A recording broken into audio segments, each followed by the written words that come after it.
Hello students. আচ্ছা, কেমন আছো তোমরা? আশা করি খুব ভালো আছো। আচ্ছা, প্রথমেই মাধ্যমিক পরীক্ষার্থীদের যাদের আজকে তো তোমাদের সব পরীক্ষা শেষ হলো, তো আশা করব শুধু হিস্ট্রি নয়, সমস্ত পরীক্ষা তোমাদের খুব ভালো হয়েছে এবং তোমরা খুব ভালো রেজাল্ট করো, এটাই আমার শুভকামনা আমার তরফ থেকে। আচ্ছা, প্রথমেই তোমাদেরকে আমি যেটা বলবো যে এবছরে তোমাদের কিন্তু শুধু হিস্ট্রি নয়, হিস্ট্রিটাও অঙ্কটা একটু ঘুরিয়ে এসেছে প্রশ্নগুলো। তো সেক্ষেত্রে তোমাদের টেনশন নেওয়ার কোনো দরকার নেই। অঙ্কতে তো মধ্যশিক্ষা পর্ষদ থেকে জানানোই হয়েছে যে দুটো কোশ্চেন একটু ঘুরিয়ে এসেছে, সে দুটো একটু অ্যাটেন্ড যদি করে আসো তোমরা তাহলে ফুল মার্কস পেয়ে যাবে। আর এবার চলে আসি হিস্ট্রিতে। হিস্ট্রিতে আমি বলবো বিগত 2-4 বছর ধরেই কিন্তু একটা ছক ভাঙা প্রবণতা এসেছে। ছক ভাঙা প্রবণতা বলতে মানে এতদিন যা স্টুডেন্টরা পড়ছিল, এতদিন যা আমরা পড়েছি, সেই একই টাইপের কোশ্চেন কিন্তু এখন আর হয় না।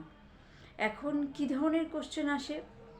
টেক্সট বই, মেনলি টেক্সট বইটাকে খুব খুঁটিয়ে পড়তে হবে, খুব খুঁটিয়ে ভালো করে পড়তে হবে। এদিক ওদিককার সাজেশন বই শুধু পড়ে গেলে কিন্তু হবে না। অনেকেই ভিডিওতে মানে আমি যেটা দেখছি যে এই সাজেশন বই থেকে এই কোশ্চেনটা এসছে, ওই সাজেশন বই থেকে তোমাদের ওই কোশ্চেনটা এসেছে, কিন্তু কথাটা সেটা নয় কোন সাজেশন বই থেকে তোমাদের কোশ্চেনটা এসেছে। সেটা তো তোমরা তোমাদের টেক্সট বই থেকেও পেয়ে যাবা যে এই কোশ্চেনগুলো টেক্সট বই থেকেই এসেছে, কিন্তু মেনলি সাজেশনগুলো ওরকমভাবে দেওয়া কিন্তু কঠিন হয়ে দাঁড়াচ্ছে। তার জন্য তোমাদেরকে একমাত্র ভরসা টেক্সট বইটাকে ভালো করে খুঁটিয়ে পড়ে যেতে হবে, নতুবা হিস্ট্রিতে কিন্তু ভালো রেজাল্ট আসবে, ভালো মার্কস আসবে না তোমাদের। তো এবছরে যেটা মেনলি প্রথম আমি যে প্রশ্নটার কথা তোমাদের আলোচনা করব, লাস্ট কোশ্চেনটা যেটা 8 মার্কসে তোমাদের এসেছে, বাংলার ছাপাখানা বিষয় ঈশ্বরচন্দ্র বিদ্যাসাগরের বহুবিধ কর্মপ্রচেষ্টার সংক্ষিপ্ত বিবরণ দাও। অর্ধেক ছাত্রছাত্রী হট করে কোশ্চেনটা দেখে এটা মনে হতে পারে বিদ্যাসাগর 8 বছর এসেছিল, এবছরও কি রিপিট করলো? কিন্তু তা কিন্তু নয়। বিদ্যাসাগর মানেই কিন্তু সবসময় বাল্যবিবাহ আর বিধবা বিবাহ আন্দোলন সম্পর্কেই যে আসবে তেমন কিছু নয়। তো এবার কি এসেছে, ছাপাখানার বিকাশে তার ভূমিকা এসছে। আমি কিন্তু তোমাদের আগের ভিডিওটা তোমরা দেখেছো কিনা জানি না, আমার আগের ভিডিওটাতে আমি একটা কথা বলেছিলাম যে খুব খুঁটিয়ে কোশ্চেনগুলো একবারের জায়গায় 3-4 বার পড়বে, নাহলে কিন্তু প্রশ্নটা ঠিক এক্স্যাক্ট কি উত্তর চাইছে জানা সত্ত্বেও অনেক সময় ওটা তোমরা বুঝতে পারবে না যে এই কোশ্চেনটার এই উত্তরটা ছিল, এটা তো আমি পারতাম, অনেকটা এরকম হবে। তো সেক্ষেত্রে কিন্তু তোমাদেরকে এই বিষয়টা মাথায় রাখতে হবে। হ্যাঁ, কোশ্চেনটা খুব ভালো করে পড়তে হবে যে কোশ্চেনটা আমার কাছে কি উত্তর চাইছে। আমি আগের ভিডিওতে যখন তোমাদেরকে 4 আর 8-এর কোশ্চেন দিয়েছিলাম তখন আমি 8 মার্কসের বলিনি, কিন্তু আমি 4 মার্কসের তোমাদেরকে একটা কোশ্চেনের উত্তর কোশ্চেন বলে দিয়েছিলাম, এবং তোমরা ভিডিওটা ভালো করে দেখলে বুঝতে পারবে। পাশে আমি ভিভিআইও লিখে দিয়েছিলাম, ভেরি ভেরি ইম্পর্টেন্ট, যে ছাপা বইয়ের সাথে শিক্ষা বিস্তারের সম্পর্ক। 1 মিনিট,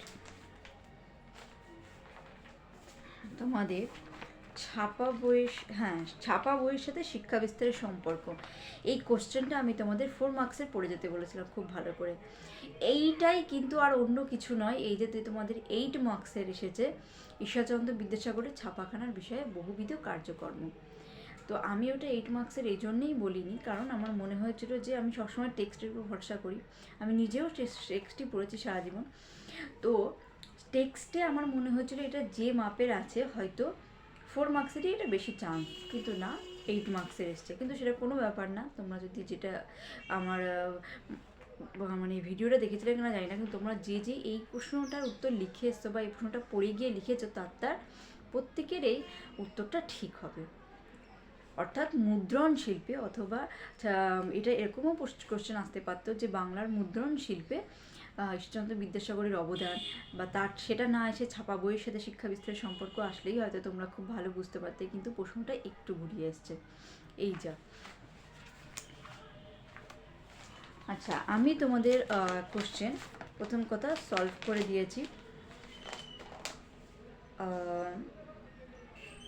এর আগেও অনেক ভিডিওতে হয়তো আমার ভিডিও তো একটু লেটই আসে, ভিডিওতে তোমরা হয়তো দেখেওছো যে কোশ্চেনের অ্যান্সার শিট হয়তো পেয়েও গেছো, তা সত্ত্বেও আমি তোমাদের কিছু বিষয়ে আলোচনা করে দিচ্ছি। যেমন প্রথম তোমাদের 1 নম্বরে কোশ্চেনটা এসেছিল, হ্যালহেড রচিত এই grammar of the Bengal language বইটি ছাপা হয়েছিল কোথায়?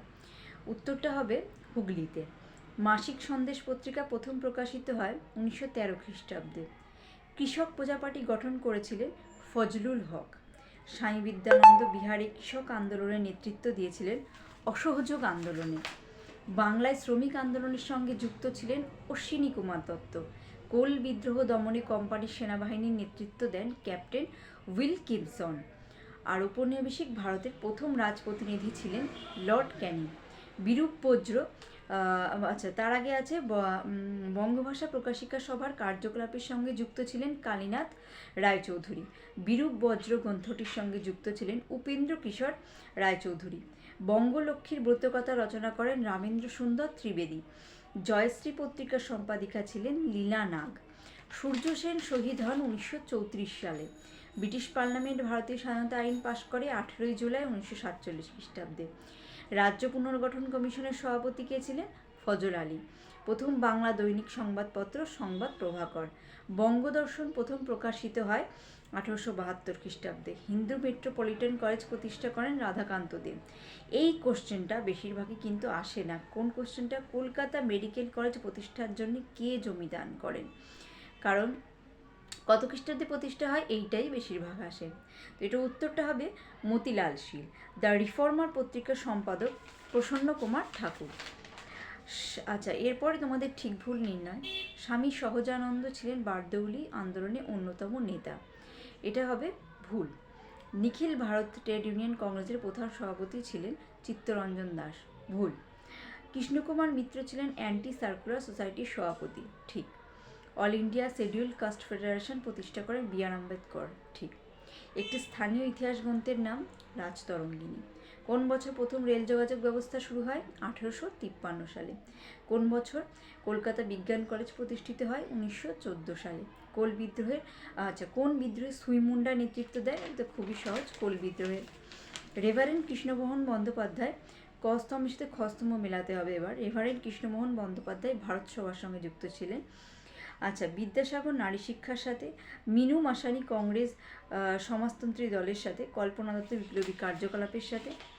আচ্ছা, তারপরে তোমাদের মানচিত্র আছে। আশা করি তোমরা নিশ্চয়ই করেছো এগুলো, মানচিত্রগুলো। আর এরপরে দৃষ্টিহীন পরীক্ষার্থীদের জন্য আছে। আচ্ছা, তারপরেও আছে যে বিবৃতি। বিবৃতির মধ্যে এবার একটা অদ্ভুত জিনিস আমি যেটা লক্ষ্য করেছি, চারটে ব্যাখ্যাতেই তোমরা দেখবে বেশিরভাগ ব্যাখ্যা 3টাই বেশি ঠিক হওয়ার সম্ভাবনা। যেমন প্রথমটা, হিন্দু পেট্রিয়ট ছিল 19 শতকের দ্বিতীয়ার্ধে কলকাতা থেকে প্রকাশিত একটা ইংরেজি সাপ্তাহিক পত্রিকা। অবশ্যই এটা ছিল একটা স্বাধীন, সাহসী এবং প্রগতিশীল সংবাদপত্র। 3, পরেরটা 19 শতকের বাংলার একটা উল্লেখযোগ্য ঘটনা হলো নব্যব্যঙ্গ দলের আবির্ভাব। ব্যাখ্যা 3 হচ্ছে হিন্দু কলেজের শিক্ষক ডিরোজিও ছাত্রগণ যৌথভাবে নব্যব্যঙ্গ নামে পরিচিত ছিল। অবশ্যই ডিরোজিও একা ছিলেন না, ডিরোজিওর সাথে ডিরোজিওর যে অনুগামীরা তাদের সবাইকে একসাথে বলা হতো নব্যবঙ্গ। 19 শতকের প্রথমার্ধে বাংলার প্রকাশকগণ তাদের পুস্তক বিক্রয়ের জন্য ফেরিয়ালাদের উপর নির্ভরশীল ছিলেন।